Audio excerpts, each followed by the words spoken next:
right, ladies and gentlemen, you're asking yourself, well, Double or Nothing was last night, but I may have forgotten the show, may haven't caught the results. Well, I'm here to tell you what just happened. Ladies and gentlemen, a lot went down. So, you know how things go. Loving AEW the way that I do. Appreciate that they put matches on the pre-show. We had two for the pre-show, both tag matches. The first one, which was the first match, and this was Anna Jay and Harley Cameron versus Mega Bayne and Penelope Ford. Anna and Harley got the win. I figured Mega Bayne would finally get her first tag team loss. I mean, she ran through Anna and Harley for weeks and weeks and weeks, but she ended up looking strong. This was a fun match. Maybe, just maybe, we'll get those women's tag team championships. Second match in the pre-show was an 8-man tag with Bandido, Aire, Fox, Hologram, and Commander taking on Crew and Roppongi Vice, and in the end, the good guys got the win. This was a fun little match.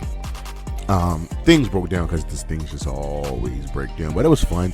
It was a good way to get the crowd going. We opened up the main show, the main card, with the women's Owen Hart final, Mercedes Mone versus Jamie Hayter.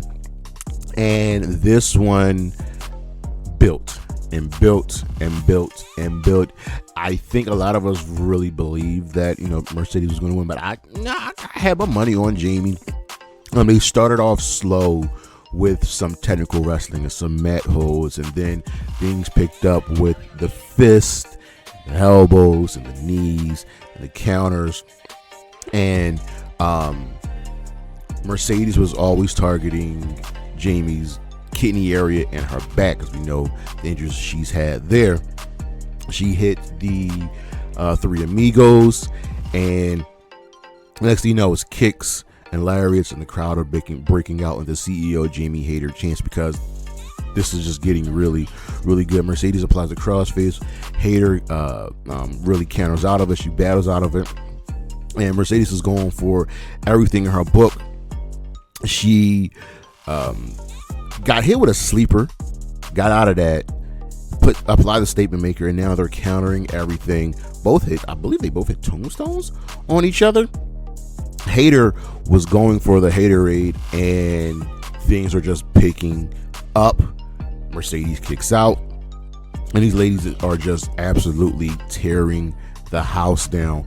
Everything comes to a crescendo with Mercedes taking every piece of damage that she can take from Jamie Hayter, but ultimately she counters with a crazy inverted DDT, wins the match, runs to the stage. We have our women's winner for the Owen Hart Cup, and she will be facing the women's champion at All in Texas. The announcers wish JR the best of luck for his upcoming cancer surgery. We all wish the best of luck to JR. Then we had a tag team match, Daniel Garcia and Nigel McGuinness versus FTR, and this one was really, really good. I didn't think it needed to go 23 minutes, but it was a really good technical wrestling match with Nigel trying to get a little bit of comeuppance for his broadcast partner in Tony Schiavone. What's his name? Stokely Hathaway tried getting involved, but Daddy Magic was there to fend off all of that. But in the end, FTR choked out Dan Garcia. He passed out. Ref called for the bell. This was really, really good because he got hit with a crazy shatter machine, or no, big rig. So Garcia had to be the one to take the pin, the choke out, as Nigel got injured during the match, faux injury, but it was a really good match. FTR doing really, really well in their heel role. And then we had the stretcher match, the first ever in AEW, between Ricochet and Mark Briscoe, and you knew that this was going to be for the sickos, and we got exactly what they desire. Of course, Ricochet's bleeding. Of course, Mark Briscoe's bleeding, and Ricochet used the scissors as a weapon. Little too realistic, but this was a fun match. You really didn't overstay its welcome, because you know how AEW pay-per-views go. This went 16 minutes. These dudes really, really had some fun. The joke of of Ricochet's bald, which is ridiculous because Mark Briscoe's bald. He shined his head up real nice. But this was cool. This was cool. Ricochet ultimately won, getting Mark Briscoe into the ambulance. Then we had a tag team title match with Bobby Lashley, Shelton Benjamin, the Hurt Syndicate defending the tag team championship against the Sons of Texas, Dustin Rhodes and Sammy Guevara. The outcome of this match was never in doubt. This was more so about the story of Lashley and MJF. Sammy and Dustin really put up a solid fight, but like I said, it was never in doubt. The Hurt Syndicate are officially truly heels, but they won't be treated as such because the fans love them so much. It was really about MJF's interference. How would that work? How would that play out? But they are officially all heels now, so we'll see where this goes. This match could have been booked a lot better. Kind of wish it was short. I wish this match and the FTR tag team match was shorter. Had some time cut for them. Then we had Speedball Mike Bailey taking on Kazuchika Okada. This was for the Continental Championship, with Okada defending against Speedball. And I'm gonna be really, really honest with you. They made you believe that Speedball could win. You knew Okada was going to win, but Speedball really showed up and showed out here. Everything Okada threw at him, Speedball had an answer for. And those kicks, man, those kicks that Speedball was giving Okada is something else. His backflip knees into the chest, in the ring, out the ring, on the apron, was so good. And Okada, used his power game, but this was really a really fun match. We actually thought Speedball win because he had hit a spinning hook kick. Okada lands near the ropes and the ref counts 1, 2, 3, and as his hand hits the mat for 3, Okada grabbed the ropes, and we had to get a replay on that one. It was so close, but kind of like in baseball, tie goes to the runner. Okada got his hand on the rope, but they continued battling, and Okada took all the kicks from Speedball, ultimately countering a top rope flip. It just hit Speedball with the drop kick and then hit the Rainmaker for the 1, 2, 3. This was paced really well. Didn't overstay his welcome. This was really good. Then we had the Women's Championship being defended as timeless. Toni Storm defends against Mina Shirakawa. Ladies and gentlemen, Mina was absolutely amazing here. The power game, she targeted Toni's leg, so a lot of Toni's moves were nullified. Storm, tried her best. She couldn't hit the hip attack. She tried hitting a Storm Zero, and things just wasn't working out for her. Mina, for all her efforts, was really fantastic here. She really showed why she is all elite. She even hit a Conheo over Luther onto Toni Storm. So this was just a really good match. She landed a glamorous driver and Toni kicked out.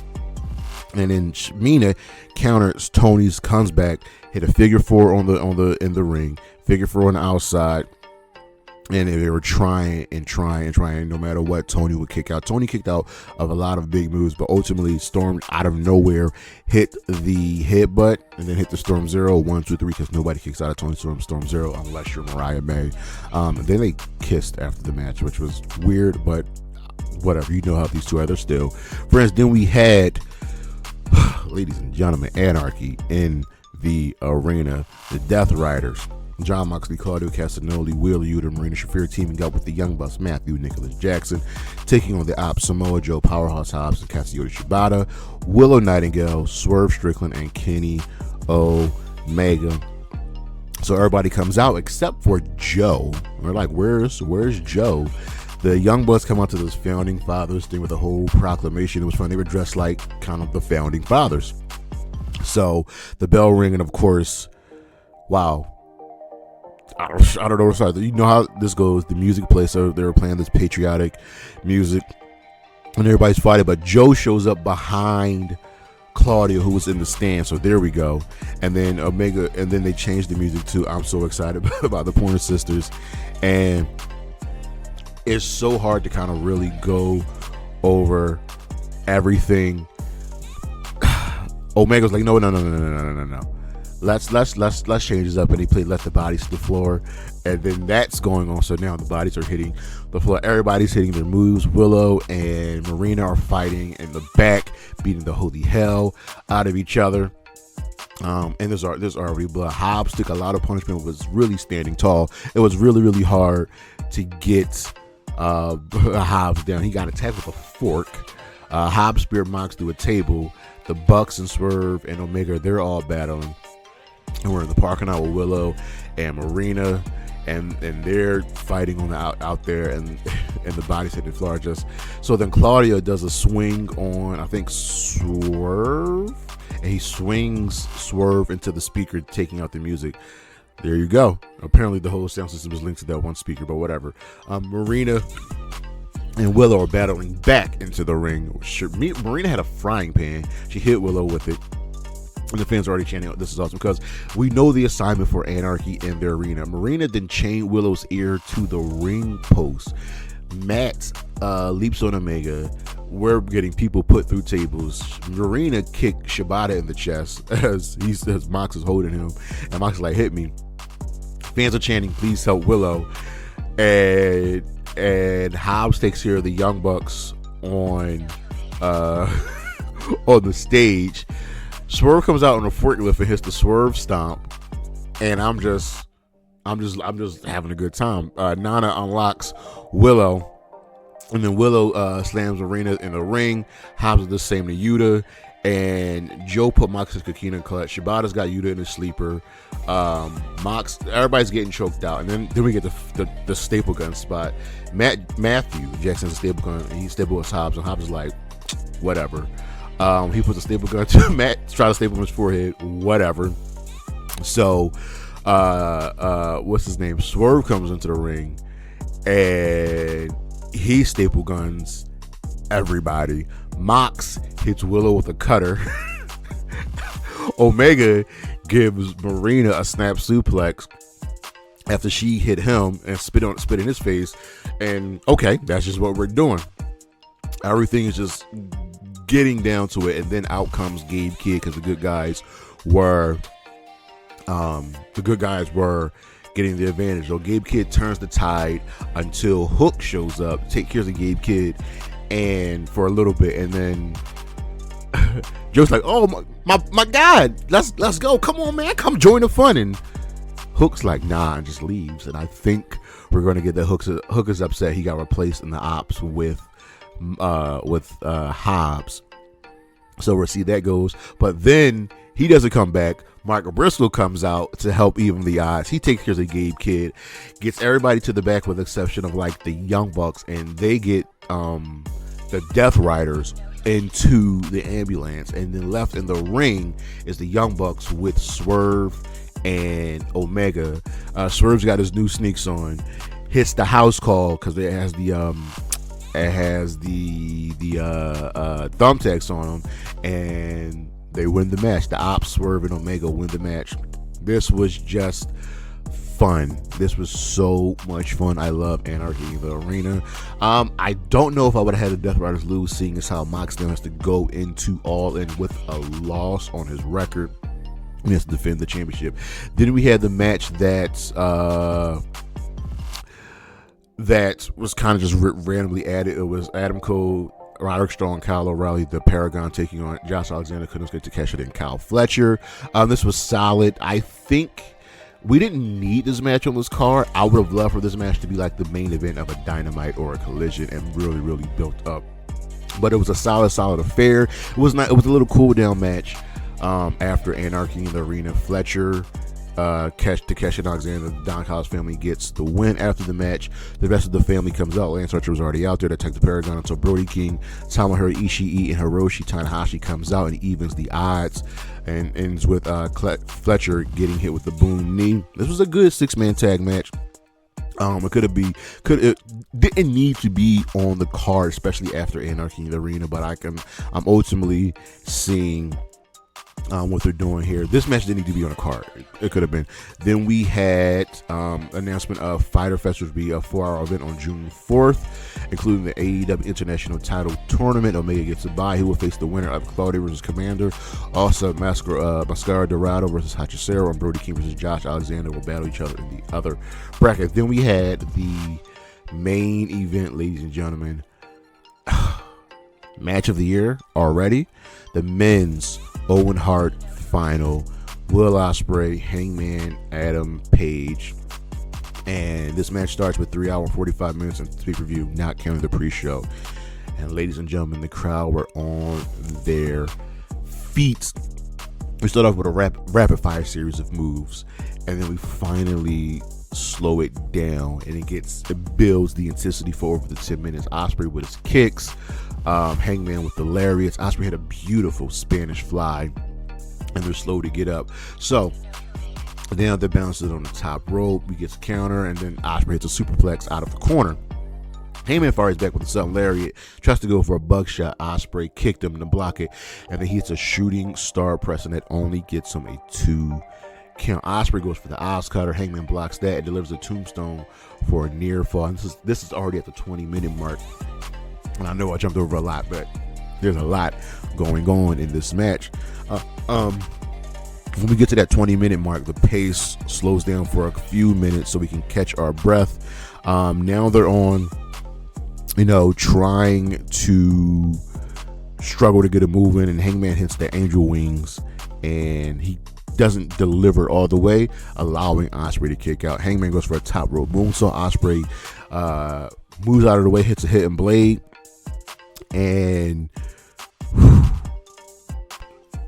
doesn't get the job done. And now Ospreay is pissed. He powerbombs Hangman, hits a Styles Clash from the ring, off the ring apron, and just starts banging and banging and banging Hangman onto the announce desk. He tries to go for, I believe, an Oz cutter on the announce desk, and that's countered. So Hangman tries to go for the Deadeye, and the desk collapses under the weight, and you got to check on everybody.